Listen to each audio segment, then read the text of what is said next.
All right, good evening, everyone. John Henry Soto here, along with George Batista. Welcome to Counterparts. I am super excited. I don't know about you, George, but I am super excited. What do you think? Absolutely. Me too. This is going to be an epic night. Yes. Mauricio Bustamante is going to be on the show this evening, and we're going to, I'm just going to bring him on because, George, you and I can chat, and we don't want to chat. We want to chat to Mauricio. So let's bring him on. Ladies and gentlemen, please welcome to the show Mauricio Bustamante. Oop, hold on, one thing. Yeah. There he is. All Good evening. right. Thank you. Thank you. Thank you. Very kind of you. Yeah, it's our pleasure. Thank you so much for being on. We're extremely excited to have you on because Me too. yeah, your history is amazing. You have some great stories that we want to hear. We also want to have some input for some younger or not younger necessarily, just anyone that wants to need some motivation in this crazy industry that we all love. And I think that that's really one of the joys of having you on. Thank you. Thank you. No, it sounds like a lot of fun. Yeah, And we have a lot of wonderful reasons to motivate artists that want to really dedicate their life to. And what Lee Strasberg used to say is, you don't need passports between the arts. Once you're an artist, that's an artist, and that kind of commitment, that kind of uh, commitment, really is what it yeah. takes. Yeah. That's fantastic. So I want to start off by asking you about how, Mexico City, how did that trip to New York City, how did that come about? Well, it was a wild adventure that started on my 13th birthday in Mexico City when we were at a restaurant celebrating my birthday, my mom, my brother, and I. And it's a normal family restaurant, but the most famous human in television walked in the door and there were no tables available. So I went over there and I said, "You want to sit down with us?" And he did. He gave me all kinds of advice about the industry. How some days you have no money, some days you have so much money you don't know what to do with it, and Right, so on and so forth. But he was in a weekly television show at the time, and everything was live in those days. right. And so we were invited to go, and we went on Thursday evening at 8 p.m. was the show, and after which we had some lunch or whatever, dinner, after the show with a bunch of superstars. And I just never stopped going. And he told everyone at the studio that we were his nephews, so they would treat us well. Ah, Well, within 3 weeks, I was already in a television show. wow. And I was playing little roles. I wasn't like starring in anything, Yeah, but yeah. I was beginning to make my way, and I was working with the most famous people in the world for Right. as far as we knew. But a year later, to the date, we moved to the United States. So I figured, well, there goes everything. Mm. And then we lived in Los Angeles for a year and a half. And the excitement of being in the United States and being in a completely different environment was all I needed at the time. But then, we went to Denver. We moved to Denver, and the school shows began. Junior high school, and college. Right down the street in Denver, Colorado, on the same street was our house, our high school, the college. Now the college was a women's college. So the Mother Superior came over to our high school to recruit actors for Oh, the college. Wow. So I was doing the shows at my high school and the shows at the college. nice. Now, Wow. 6 months into once I graduated from high school and started going to school there, which was a scholarship. Then 6 months later, I got my first professional job with Bill McHale, who was the only professional producer in Denver at the time. He had a musical review. He Hmm. said, "Well, you can't sing, but you can sell it. You're hired." And and from then on, he built shows around me for the next 10 years. But Wow. the Mother Superior, I went in and I said, "Ma'am, I got hired by Mr. McHale, and I'm going to go on the road with him." She said, "Oh, I'm so glad.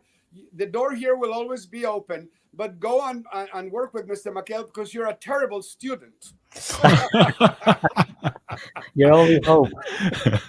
So he took me on the road, and that's when I came to Nashville on the road. and we were doing the show called The Highlights of Broadway by Bill McHale's Highlights of Broadway. Mm-hmm. And this magnificent lady came backstage and she said, I'm casting this film. And she told me all these famous names that I have no idea who she was talking about. But I said, well, I'm in this show and I got to be in the show until June something. Well, can you come the next day to start shooting? Because Tay Garnett wants you in the movie. And he was the original director of The Postman Always Rings Twice. He was a wonderful director. Yeah. So I wrote to him and I said, my father is visiting me here in Shreveport, Louisiana, where we're doing the show. And he said, you bring your father. I'm sending 2 airline tickets. And I'm going to put him in the movie with you. He'll be an extra because I was the waiter in the scene. It was all my scene with Yvette Benu, Christopher George, Yvonne DeCarlo. But they said, your father will be an extra in the movie. And he'll earn a couple of $100 and he'll be with you and you'll travel together. Yay! So now, after that, we went to Oklahoma to see my younger brother who was in the Army at the time. And then I drove him to Dallas so he would go visit family. And I never saw my father again because he died while right after that, I went in the Army. The U.S. Army had already drafted me by the time this movie was being made. And but the producer spoke to the colonel in charge, and he said, if you take this kid, you're going to put a couple of hundred people out of work. So the colonel said, okay, when does he finish? Blah, blah, date. Okay, that's when he starts his military training then. Wow. So I came out of the military and I got the honorable discharge, and I came to New York to visit a friend of mine for 10 days. And he said, what are you going to do in Denver? There's nothing for you in Denver. He said, stay here, you can collect unemployment. I go, what the hell is unemployment? Blah, blah. So, okay. So, but soon after that, Bill McHale again.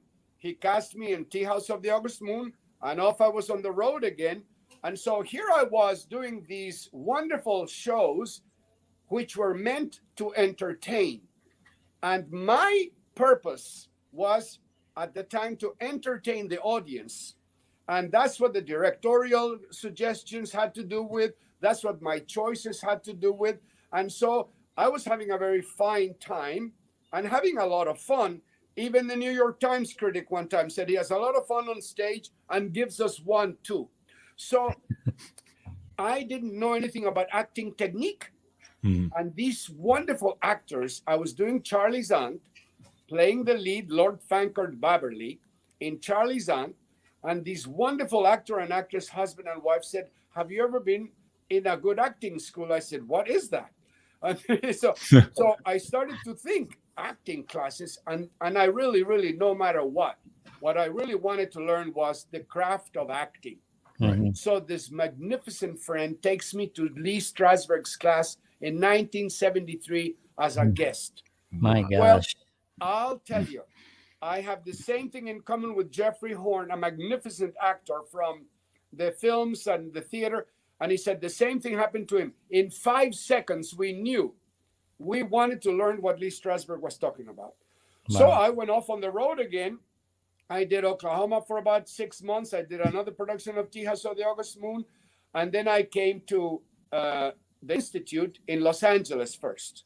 1975, I finally started studying full time. I thought I was going to go for 3 months. Then I learned little by little that it was going to take between 7 and 10 years to learn the technique correctly. Wow. So after 9 months at the Strasberg Institute in Los Angeles, then I went back on the road again. I did a wonderful production of Oklahoma with George Lee Andrews and Marty Morris, beautiful Broadway performers. And we toured, and then I went to the Institute in New York. And that's where I stayed until a couple of years ago. I finally, needed to, I had been teaching for 25 years. Wow. I had been in the Institute for 45, studying and performing and teaching. Yeah. So I figured I really needed to have a little freedom to run off and pursue my work as an actor and everything.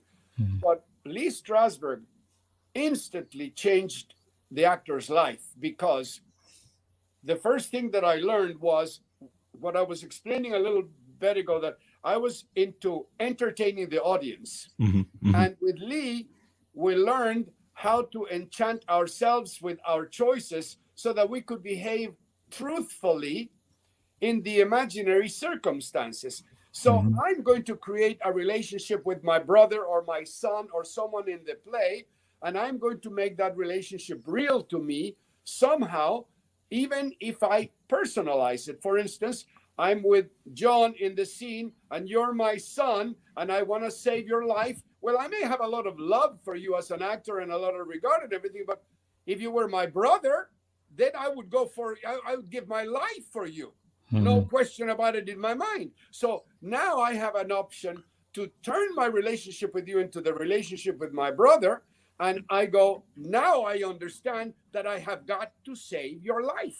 Right. So Wow. all Right. of this wonderful technique for the actor began, and no one understood the actor's instrument like Lee Strasberg. Right. I wanted to ask you about him because what was exactly his approach, That's exactly the question I was going to ask, his actually. approach that made you just within just a couple of minutes know that this is the guy that was, because he has his, I mean, the Al Pacinos and the De Niro's and all the guys that were And that was the least of my trust me, that was the least of it. But right. when you first met him, you were like with an Einstein. Mm, So that just instantly, I'd never seen anything like that in the theater. I thought maybe in science or something. But what he understood was that it was possible to train the actor's instrument. For instance, the the principal tool of the Strasberg technique is the physical relaxation of the muscles. It's a relaxation that is done on a chair, like a folding chair, not a comfortable chair, but like a folding chair. And it's like a meditative kind of different from meditation, because meditation tries to tranquilize the mind, while this, you don't allow the brain to get calm. But it is a very meticulous exploration of the physical instrument with some movement to understand if there is tension that needs to be let go. So you're training the muscles to relax just because they're being told to. So what Lee was explaining was small muscles like fingers, the facial muscles, the neck, and the shoulders, because everything bottlenecks on the way up to the brain. So little tiny details of what are the difficulties with relaxing the muscles so that they can execute choices in front of the camera or in front of the audience. right. And so this wonderful relaxation exploration takes you through a meticulous attention. You give attention to every area of the face, the neck, the upper torso, the lower torso, all the way through the limb, whether it's the leg or the arm. And you move and drop the arms, you move the leg and drop the leg, and you are helping the muscles to understand that they're only using just enough energy as is absolutely necessary. Mm, And then you know that with those relaxed muscles, you then include the intensity needed for the scene, mm, because your character is never relaxed. So right. it can't afford to be literal tension, but intensity that you have control over. That's what belongs in the scene. So, first things first, the muscles relaxing, one of the things that does, it enables the inner life to come to the surface. So the emotional life of the actor is visible to the camera, which is what we love to see. Right. Right. Because what we're talking about is behaving privately in public and not acting. Right. Absolutely. Right. That is like that's unbelievable. The challenge, I would think, as any, anyone that begins that process or that journey, the challenge is to learn the technique, and this is why it takes so long to learn the technique so well that when you're performing, you're not aware that you're doing it's so part of who you are. It's innate in you that then you can actually do the actual work Yes, and without now being remember, aware. we always know we are dealing with a dual reality. I mean, I know exactly what's happening out front with the audience. Sure. And I know exactly where the cinematographer is my date, right, my dance partner. Right. So I'm perfectly aware of the literal reality, but much more importantly, I'm focusing on the imaginary reality. correct. Yeah. Amazing. That's It's amazing. wonderful. Now, what is it like? So I hear the stories of actors who, and John and I have talked about it in the past, those actors who stay in character even when they're not performing, versus those actors that can just turn it on and turn it off. Is that something that you've worked on or teach? Yes, because for instance, the first exercise in Strasberg technique is the breakfast drink. So it's a sense memory exercises. Now I'm going to deal with sense memory. I'm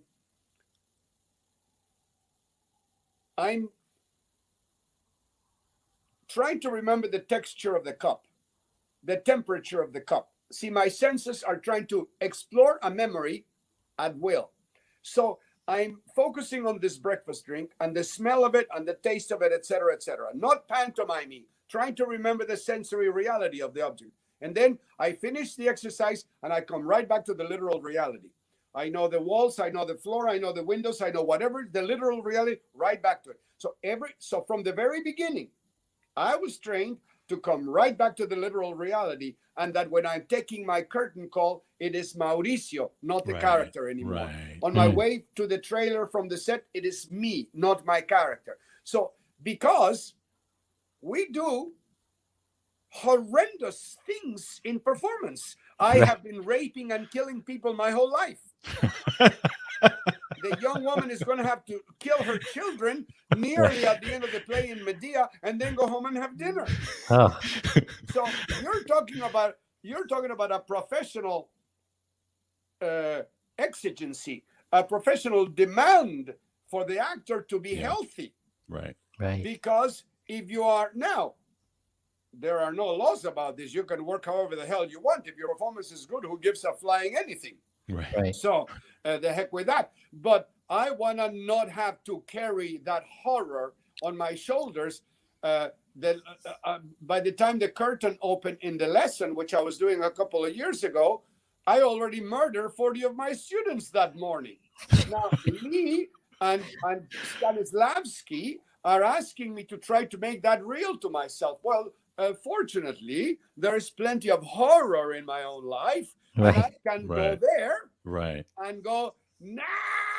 But this is what the audience needs to see. A person in despair trying not to murder one more kid, one more student, and you end up murdering her anyway.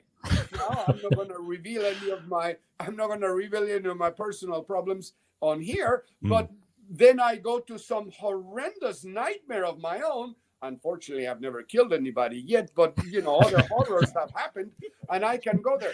What I did learn is, if I know that is going to hurt me, if it's going to ruin the joy of going to the theater every night, I don't work with that choice. But I'm going to play hardball.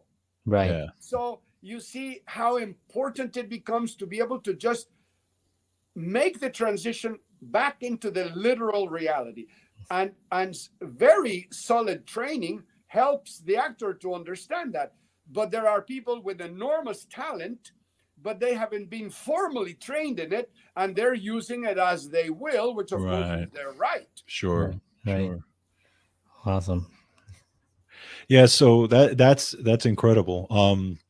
Another thing that I've heard you talk about is and I'm assuming it's part of also the training, the muscle training, is singing.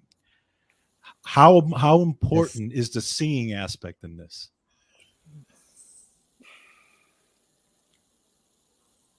I can't imagine an actor not singing every day.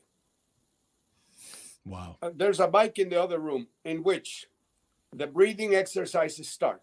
You're biking and you're inhaling for 4 beats. You're holding the breath for 4 beats, and then you're exhaling and letting it exhale and exhale and exhale and exhale and exhale until you run out of breath. Back again, in 4 beats, hold 4 beats. This is training from the vocal teacher. Now, the next step after that, which the opera singer from the Metropolitan explained, the first sound I make in the morning is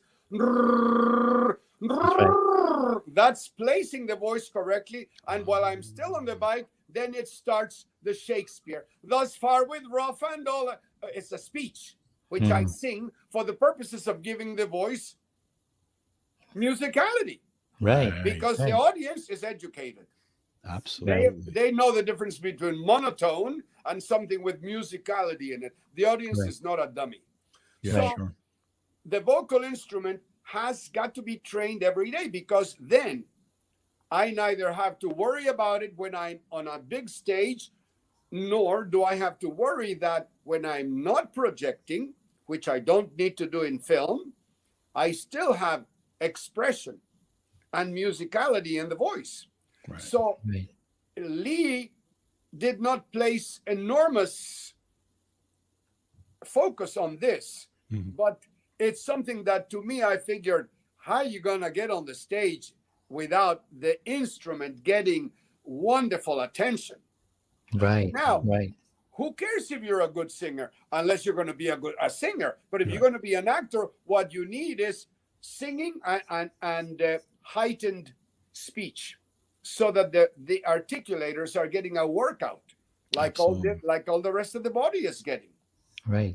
Amazing. Right. The exercises that you'd have to do to learn, because Shakespeare, is a lot of wordplay. There's a lot of textures in the there's a lot of inflections that you have to kind of like get in there, and every actor, would do it maybe slightly different, but overall the sensibility of that character is the same. Yes, They're it going is. through the same exact thing. Yes. Now, depending on the director, the production may be much more strict, as in the iambic pentameter in Shakespeare. Naram, badam, badam, badam, badam, badam, badam, badam. So the director may be very strict and want the iambic pentameter and give a lot of attention to that. Right. Another director may say, don't worry about it. You can't screw this up, which is what Lee used to say. So, but what you must be able to do is give your brain and your articulators enough time familiarizing themselves with this heightened language, so that you can also include the reality that you're trying to create. Right. I'm playing the nurse in Romeo and Juliet, for instance. Well, I know when I'm trying to be dirty and naughty. I know when I'm trying to hide that I'm a dirty, naughty maid. I know when I love the little girl. I know when all of those things also. It can't just be language. So it's something that I realize, even as I rehearse scenes today, that how it facilitates my communicating something that is contemporary, but a little bit complicated, perhaps. And because look, we're speaking a lot of the time lines written by poets. Right. Right. Whether it's Tennessee Williams, whether it's whoever the author is, you're dealing with wonderful language. And just what you are saying, you have to have a capacity to love it, Right. and play with it and use it to get what you want from the other characters in the scene. Yeah. I heard you say you did a little snippet. I think it was on Instagram, where you said if there was one thing that you learned from Lee Strasberg, like that most important thing, and it was, you talked about the performance really being for you first, then for the audience, and that's in theater, in film as well, which is a little bit more. It's a little different in film, because you have to start your, like, how do you do that? Like when you're on a film set, the audience is not really there. You do have an audience, the crew, but they're busy working, right? They're not even looking at your performance That's sometimes. not an audience. Absolutely. Right. That's not an audience. So you have to kind of think that it's got to go through that lens, and you have to communicate that same thing that you were communicating through the theater, through that little lens, and it's got to project, but not project vocally. It's got to project with the inflections and all that. In my early experience, within about 3 months of my being at Strasberg, I started taking classes at the Institute with Shelley Winters. And she was explaining just what you're talking about. And she said, first of all, Lee always said the difference between theater and film is child's play, because the way that Shelley explained it, and on the stage, you speak loudly and think softly. In film, you think loudly and speak softly. Right. Oh, So okay. That's true. it's a magnificent technical challenge. No director has ever not had to bring me down, whether it's theater or film. I always thought, and then the director, whoa, let's get Now, with film, the thing that's missing is that other element that has to hear and see the thing, because the element that's hearing and seeing is so intimately here with you. That's the cinematographer, the camera. Right. That's the beautiful something that is the love of your life. Yeah. The most enchanting thing, that is what you live for. Yeah. And you know that you speak things the way you would if you were in truthful circumstances. You don't have to worry about the projection of any of that. Right. But you are completely clear about your intentions. You're completely clear about how you interpret what is happening to you in the scene now. Right. And yes, of course, you're able to. Sometimes we scream and hoot and holler in real life too. Not because we need to project, because we're not going to scream at each other. We have to scream. Right. Because we scream loud. When we scream, we scream. Right. So, the neighbors, now we're having a fight. Right. Yeah. So the challenge, is it difficult though for to go and actually, because there's a freedom when you're in the theater. There's a freedom where when you're on a film set, there's a little restriction. There's the blocking can be very limited. The theater too. In the theater too, yeah, but you have the stage, right? Same thing 8 times a week, and try not to become mechanical. Right. That's but true. In the theater, I put my glasses on at the same time. I do the exact same thing with the glasses. I take the pen and I throw it with the same. I do everything and my intentions in the theater are the same. In other words, you are expecting me to become a little hostile during this beat in the scene.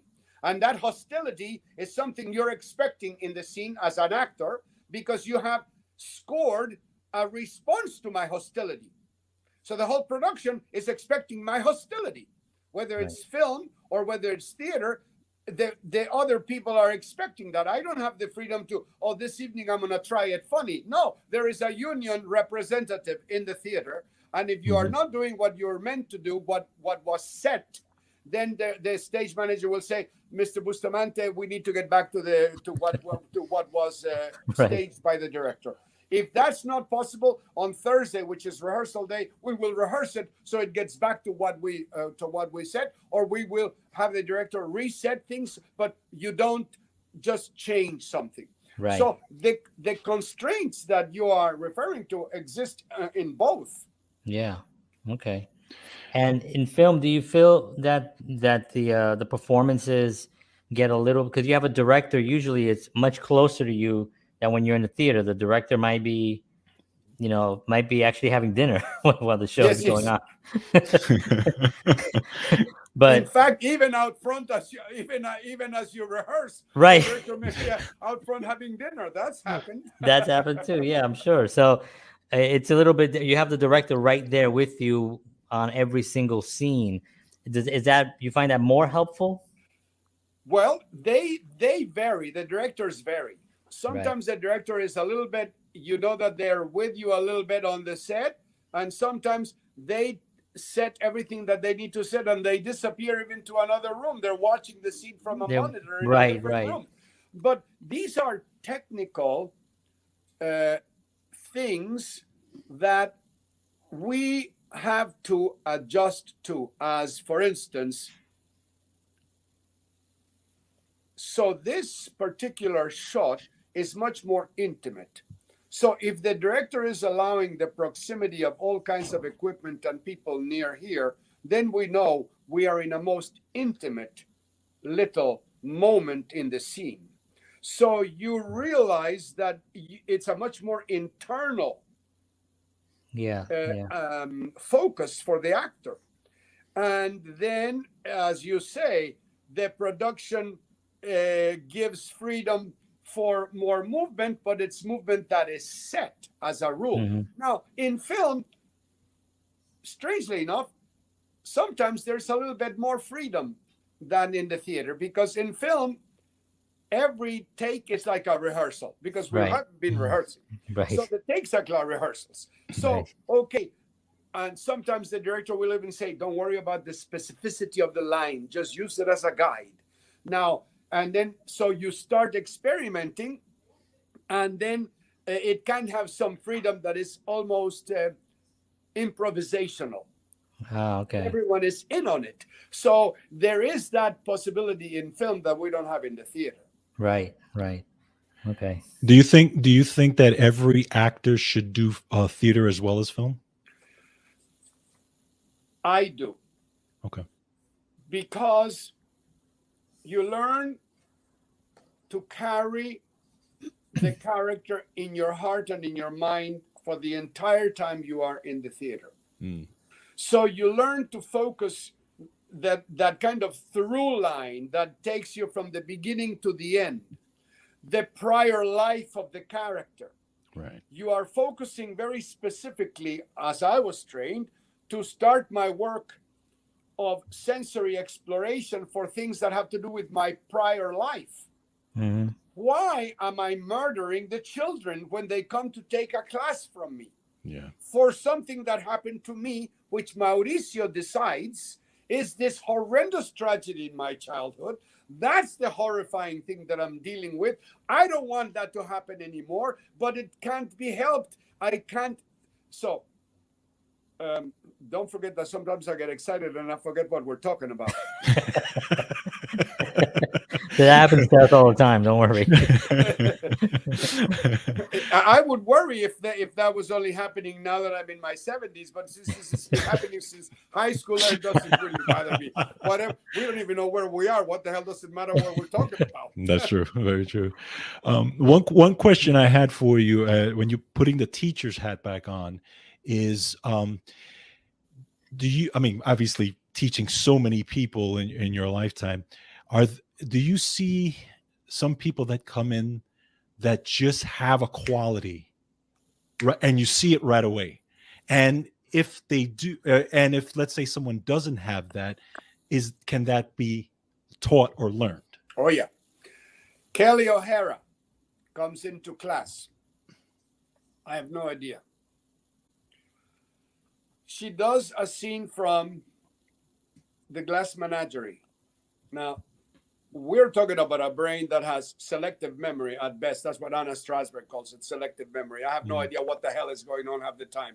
I still remember her work on the scene, and I was saying to her after the scene was finished, I said, when you walked away from him with your hobble, with your little malady of your foot, all the way to across the room to pick up the little toy you want to share with him, it looked like the longest walk in the world, because she's disabled a little bit. She has a limp. Mm-hmm. And this is a boy she's had she's been in love with this boy her whole life, since high school. And he's come to call on her. So she's going to show him her Glass Menagerie. Now, this young woman, when I see her on the stage, the thing I was saying to her one evening was, Kelly, you are guided by a beautiful genius that is in you, that you simply just fall into character.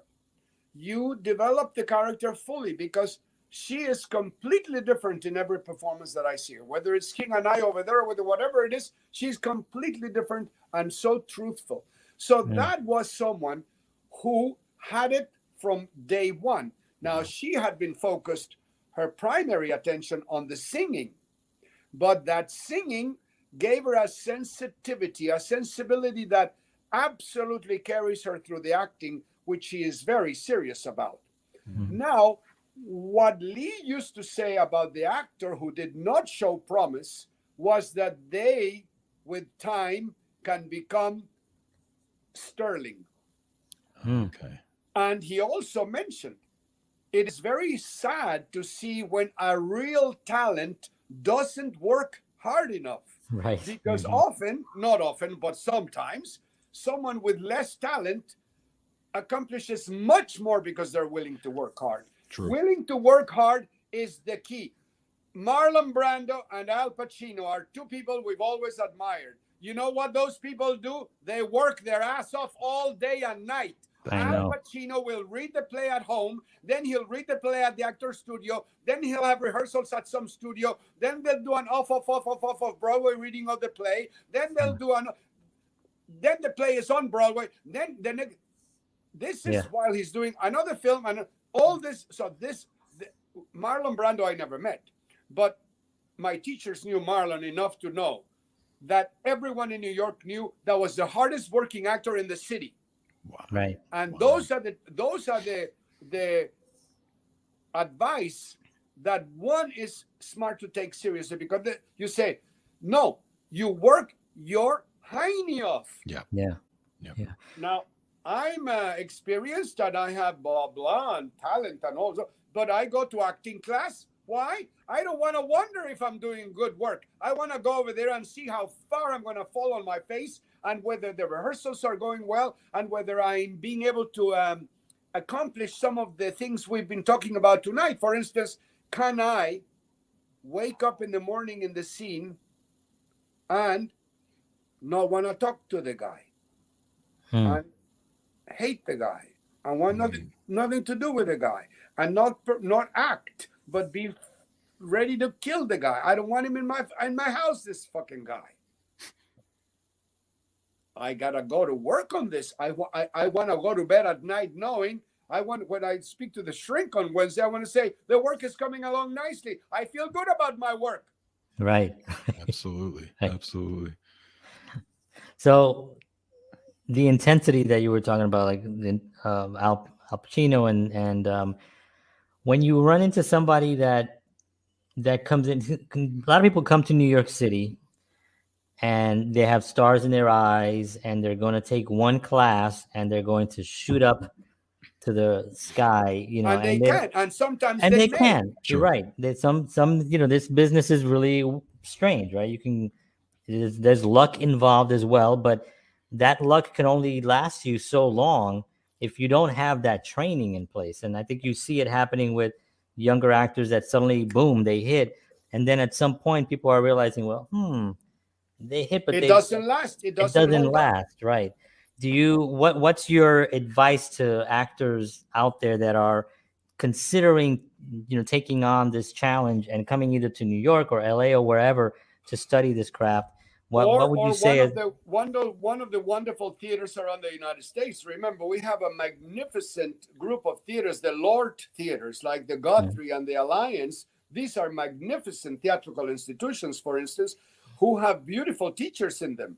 And not only are the teachers teaching the craft in the theater there, in the classes, but then the students can work their way up and be, small roles here and there. And of course, there you are in a theatrical institution already to even be cast if you're lucky and you're working hard enough, etc. Or you come to New York and you do what many of us have done.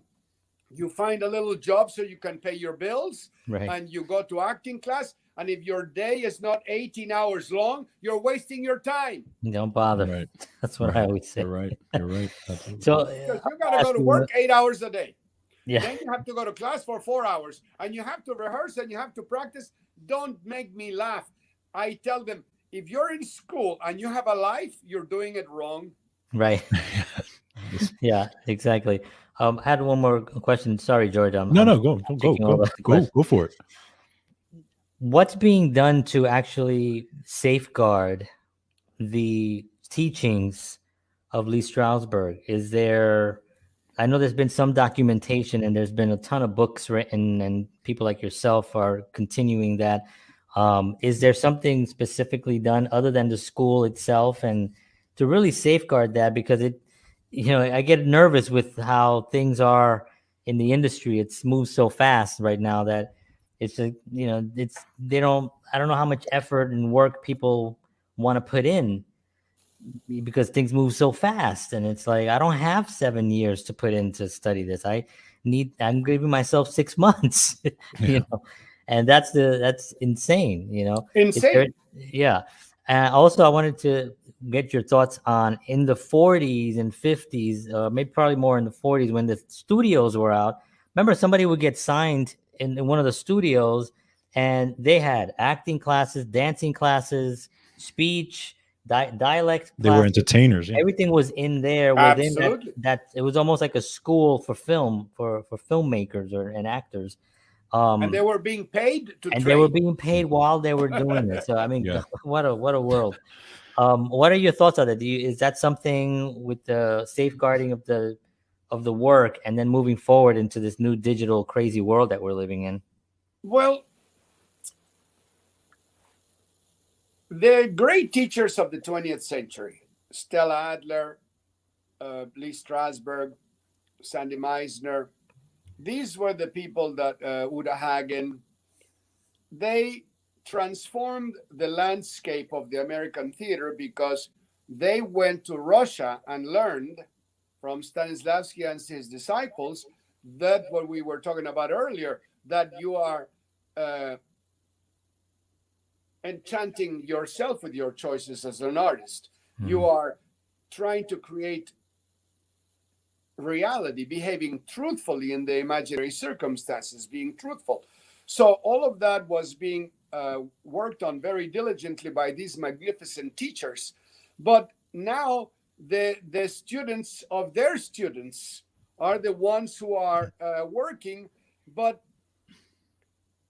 technical work from the 20th century isn't going to go into the 21st century. I don't think so, because I see it in the technical work that I learned is not being passed on as effectively as all that. And we ask ourselves all the time, we don't think there is room for one more generation of actors that will, in other words, we don't think it's going to last another generation. And it's because a couple of the things you mentioned, which are true. Who wants to dedicate that kind of time? Right. Someone who is in love with the craft of acting. Right. Someone who really, really, no kidding, wants to do their very, very best. Now, the problem is the teachers today are no Strasbergs, no Stella Adler, Right. none of that. When you met those guys, you went, well, hello. Today Right. you are excited because you're meeting someone who knew them. Right. So it's, realistically speaking, now I'll tell you that I see something weird going on in films, and it's what I call whisper acting. Everybody is talking like it's like we are in the bathroom, and we don't want Yes. anyone to hear what the hell is going on in the Like scene. everything is shot in the library. What Yeah. the hell is going on in the library? And Yeah. I'm gonna kill you fucking family. And we're in the park. Yo, who the hell has a fight with them?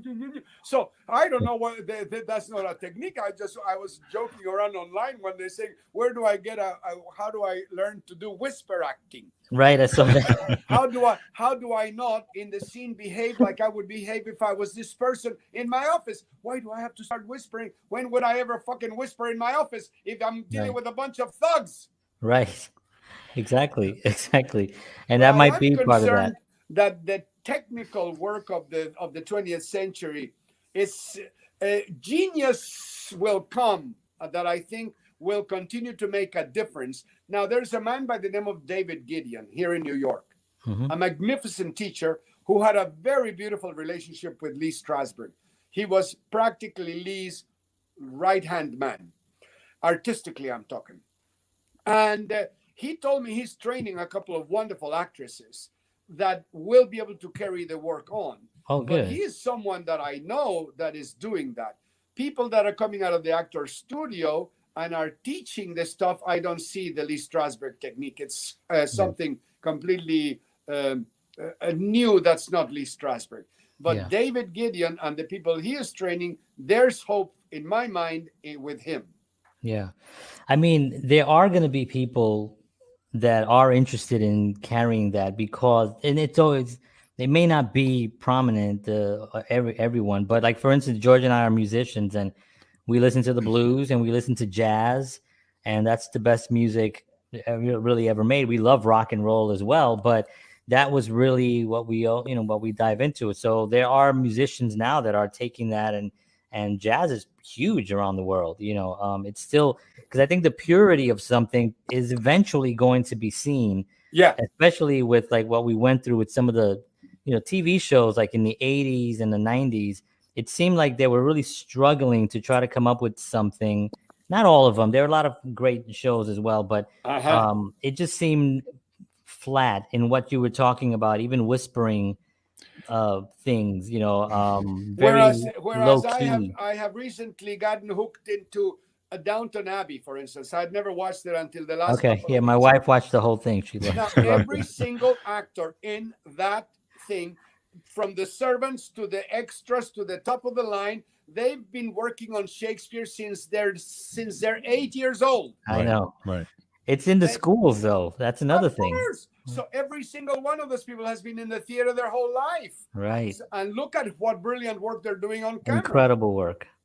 Incredible. When you look some of the British, just even the comedies, they're so technical, and you think it's humor, which should be somewhat free, but it's very well thought out, and Very, it's very well thought brilliant. out. Now, have heard things about the English actor that fascinate me that have to do with language, with Shakespeare, that the syllables and the words affect the actor internally in a Yes. way that we don't understand as clearly here in America. They let their external choices affect them. When Right. Richard III is crippled, the actor is letting the physical choices affect him. But the words, the vocabulary, the dialogue is affecting to the Yeah. actors. And so they are incredibly sensitive in performance, and they have arrived at it from the outside to the inside as a rule. Correct. Of Right. course, many English actors understand the internal work of the American actor, and vice versa, the American actor too can be Right. quite fortunate if they've been working in the theater with all the classics and everything, and also in film. Of course, they're getting a very similar background that an English actor would have gotten. Right. And I'd worked with Ruth Cullerman in New York, and she did the British technique. So that was my exactly what you were talking about. It was really pulling out the emotion out of the actual words themselves and in the text, which was really different and Yeah. really hard to do. But it was the most rewarding, I thought, when you read something now, even today when I'm reading anything, I can pull from these texts or whatever book I'm reading the character even better. Not that I'm playing the character, but I'm understanding the character a little bit better. So there's methods out there that I think really complement each other Yeah. when you really studied all of them. Absolutely. No, they do. They complement each other beautifully. Yeah. The combination of the two specifics that we're talking about right now, the approach from the English actor and the approach from the American actor, they complement each other beautifully. Yeah. So you mentioned George. I'm sorry. Do you have No, a go, question? go for it. No, go ahead. Go ahead. So I wanted to ask about the young actors that come to New York. I worked in the health club industry for a while, and I learned that when I was hiring for my front desk or whatever, if you hire actors, it's wonderful because they're constantly. I used to tell them, well, this is like pretend it's a theater, and the members will come in and they got to sign in and do a performance, and membership, and I made Let it. your personality blossom It a was bit. Yeah. fantastic, and everyone I hired was great. But the one thing that I saw almost all of them do was get distracted with New York City. Yes. They would Yes. go out. Everyone has a birthday. Every weekend there was somebody's birthday that was celebrating. I was just like, and I'm thinking, what are you doing? And of course, now it's been over 10 years, maybe 15 years at this point. And, they have wonderful lives, but they didn't pursue what they were originally, that I saw that in their eyes that they wanted to pursue.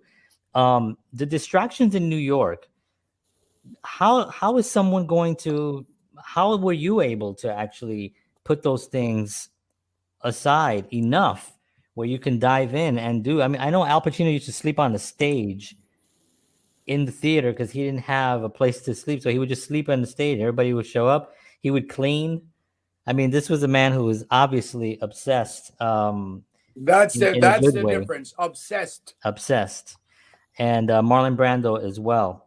What are your thoughts on that? Like for somebody younger coming in here to keep away from, how do they do that? That because I've seen it all so many times. It makes me sad. I say it all the time. New York City is a classroom. Hmm. Now you come here to learn. You Right. go to the museums, you go to the ballet, you go to the opera, you go to restaurant week. The finest chefs in the world Amazing. are I know. I putting love out food wrestling. that you can afford for once if you architecture, what sports, music, you talk about it. New York City has to offer it. So the tricky part is not falling into the craziness that you were describing, which Yeah. who isn't going to fall into that craziness? I was lucky because I came here already in a play. You know, Right. I'm one of these crazies. Everything falls on my lap on a silver platter. But I already had something I didn't want to lose. By the time I moved to New York, I'd already been touring the United States, starring in the play, and knowing Wow. what that felt like, and knowing what I did not want to lose, why I couldn't afford to be a friggin' drunk, which I stopped drinking 20 years ago, why I couldn't afford to drugs. Forget about drugs. Yeah. Yeah. We Yeah. thought nobody ever heard of it, and I worked with a disciplinarian. Bill McHale was a paternal, loving, wonderful man and a gorgeous disciplinarian. No one was ever absent. No one was ever late. None of this nonsense in any of the thousands of performances are no nonsense. So I came here very lucky, protecting a Yeah. treasure. Yeah. Yeah. And I already met with other artists who were similarly engaged. Most of my friends by that time were also already playing on Broadway and everything. So I was very, very lucky in that respect, because if I had come to New York empty handed, so to speak, to start, wow, we're talking about a friggin' impossibility here. We're Yeah. talking about you gotta be crazy to pursue it. We Right. were laughing about that earlier. Right. Like Ruth Gordon used to say, you gotta refuse to look at the facts. Right. That's how you succeed. Right. Right. And so I Well, guess it's important for them to go and find like an actual acting coach early, a good class to get into Yeah. right off the bat as priority, And start and doing dive scene in, work. Exactly. dive in, and don't look back. Yeah. I'm sorry, George. yeah, I was going to say, with that experience that you have through all those years, because I know you work with kids, and Yeah. so I'm pretty sure you have those conversations with kids and stuff. How is it working with kids? Because I could only assume attention span is an issue there too. You know? Yeah. Genius. Really? Yeah. Now, the child who is brought to a school like a Lee Strasberg Theater Institute or an acting school in New York, talk about, you walk down the street and so there's a little science school for children 5, 6, 7 years old, or dance or theater. Now I've gotten so excited I forget what we're talking about. But About oh, working with the children. children. Yeah. Oh my God. First of all, they want to know why I have so much meat down here. I said, if I didn't, I wouldn't be able to go, right? Now, they explained something to me. I wrote scenes for them to rehearse, just so they would learn how to rehearse with each other. Excuse me, these scenes that you write are lame. Wow. Wow. Wow. They're lame. I go, well, you know what we need to do is that maybe you guys are going to have to write something that you like.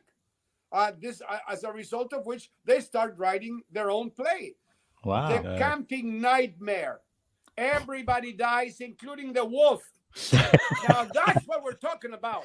Now that's theater. Yeah. I don't want to share my bedroom with my sister, whatever. Nonsense. No, the friggin' wolf is dead and dead. And then the next thing, we're flying to the moon and we're doing all sorts of things, and we're bugs and we're all sorts of crazy things. That's what we're talking about. They come in one day, they say, we need all the lights out today. What? No. Oh, we've got to have all the lights. How do you? They nearly stopped them. They got what they wanted. They turned all the lights out in the theater, and they all had lighting instruments. They had planned a whole improvisation in the dark with their little lighting equipment, and magnificent surprise for the teacher. And here I had to remember a rule that I learned from Harvard University. Children hear the word no 80 something times before they hear the word yes, and they learn through yes, not through no. So I'm saying, shut your stupid trap, you fool. They're smarter than you are. Right. And they say, can we please do Shakespeare at the end, because that's the easiest. It's the easiest. Wow. Oh, and then why do you want to marry a boy? My mommy, I have two mommies. My uncle has a husband. Oh, brother, 8 years old. They start a whole town. They have the whole thing a going. town hall meeting about sexuality and the new Oh way my of God. life. So they simply have something that they haven't lost. Right. Right. I was Exactly. just gonna say that it hasn't been beaten out of them from life and experiences and individuals that. And when I see them in the class, the one who wrote, Easy was her name, Easy. She's the one who wrote The Camping Nightmare. A couple of months later, she was on the Broadway stage in the musical about the dancing boy. I'll remember the name of the musical in a moment. I remember how. Evan Hansen. No, a little earlier. Oh. Billy Elliot. Billy Elliot. Yes. Okay. And I remember that the institute was having a lot of difficulty at the moment, and they didn't want to hear anything about vulgarity in the classroom, etc., etc. And I said, no, there's no vulgarity in the classroom with the children, for sure. But once in a while, they ask me permission. Can they say a cuss word? I go, once you can. You can curse once, no more. But the little girl goes on the Broadway stage at age 8 or 9. The first word out of her mouth on the Broadway stage is, you look like a dickhead to me. The other little boy is seeing dead people, right? And so the children are having to deal with crazy stuff in the theater and in the films. Right. So you're giving them a lot of leeway because they themselves come up with crazy stuff. They're improv. They want to improvise on being on lockdown. Oh, wow. God. That is horrible to me. That's terrible. I would never dream of putting him through that. Right. They ask for it. They want to do it. In the 2016, every improv have a Hillary and a Trump in it. They're genius. It's the ultimate in creativity, those kids. That's it. Unbelievable. Unbelievable. So I wanted to quickly, before we wrap up, I wanted to geek out a little bit on some actors. Like we were talking about Marlon Brando a little bit. There was a shift when Marlon came on the scene on on acting, really. There was this fast pace. Hey, Maria, where are you gonna go there? Man?